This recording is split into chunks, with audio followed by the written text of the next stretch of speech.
भारत सरकार ने करेंसी नोटों से गांधी जी की फोटो को हटा दिया है और अब 2 रुपए से लेकर के 500 रुपए तक के किसी भी नोट पर गांधी जी की फोटो नहीं होगी। पर सबसे बड़ी बात यह है कि ये वो नोट नहीं है जो आमतौर पर हम इस्तेमाल करते हैं, ये नए नोट हैं। लेकिन कैसे दिखते हैं ये नए नोट, क्यों गांधी जी की फोटो को इन नोटों से हटाया गया और कैसे ये नोट आपको मिलेंगे, चलिए जानते हैं।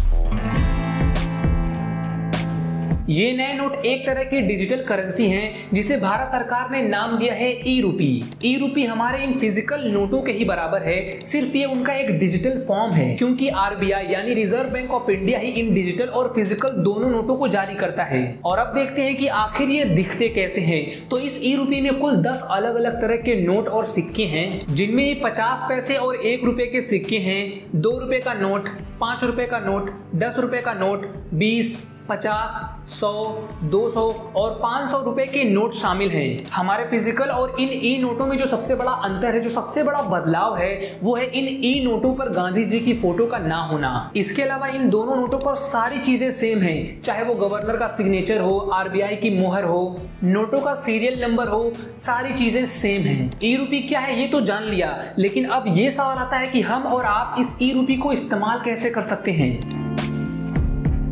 ई-रूपी को इस्तेमाल करने के लिए सबसे पहले आपको गूगल प्ले स्टोर या एप्पल ऐप स्टोर पर ई-रूपी सर्च करना है। आपको अलग अलग बैंक्स के ई-रूपी ऐप मिल जाएंगे। आप इनमें से किसी भी ऐप को डाउनलोड करके ई-रूपी को बहुत ईजिली इस्तेमाल कर सकते हैं। लेकिन इसके बाद एक और छोटा सा सवाल ये आ जाता है कि इस ई-रूपी को इस्तेमाल करने से आपको और हमारे देश को क्या फायदा होगा।